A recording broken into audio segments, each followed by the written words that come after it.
एक बार माता पार्वती ने महसूस किया कि महादेव तो देवों के भी देव हैं। सारे देव तो सुंदर महलों में रहते हैं, जबकि महादेव शमशान में। इससे तो महादेव की प्रतिष्ठा बिगड़ती है। उन्होंने महादेव से कहा कि आपको भी महल में रहना चाहिए और आपका महल इंद्र के महल से भी उत्तम और भव्य होना चाहिए।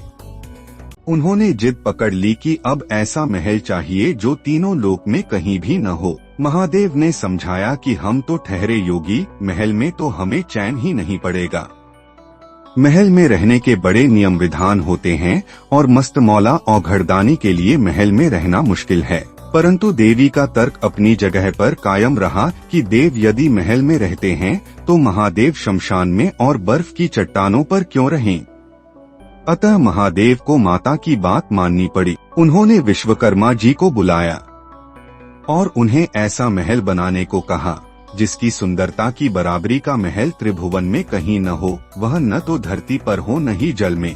विश्वकर्मा जी जगह की खोज करने लगे। उन्हें एक ऐसी जगह दिखी जो चारों ओर से पानी से घिरी हुई थी। बीच में 3 सुंदर पहाड़ दिख रहे थे।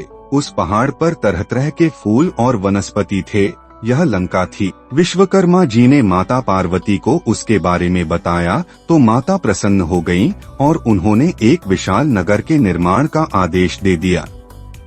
विश्वकर्मा जी ने अपनी शिल्प कला का परिचय देते हुए वहां सोने की अद्भुत नगरी बना दी। माता ने गृह प्रवेश का मुहूर्त निकलवाया और विश्रवा ऋषि को आचार्य नियुक्त किया गया।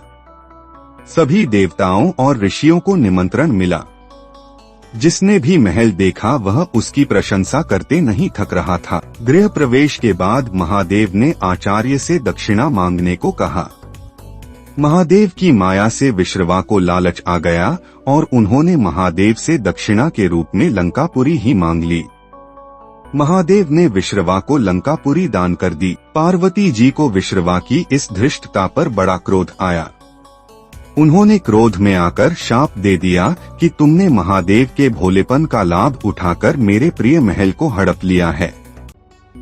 मेरे मन में क्रोध की अग्नि धधक रही है, इसलिए महादेव का ही अंश एक दिन उस महल को जलाकर राख कर देगा और उसके साथ ही तुम्हारे कुल का विनाश आरंभ हो जाएगा। विश्रवा से वह लंकापुरी उनके पुत्र कुबेर को मिली, लेकिन रावण ने कुबेर को निकालकर लंका को हड़प लिया।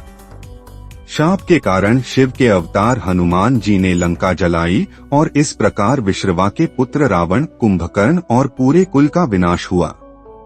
श्री राम की शरण में होने से विभीषण बच गए। कहानी अच्छी लगे तो वीडियो को लाइक और शेयर करें तथा ऐसी ही मजेदार कहानी सुनने के लिए चैनल को सब्सक्राइब करें।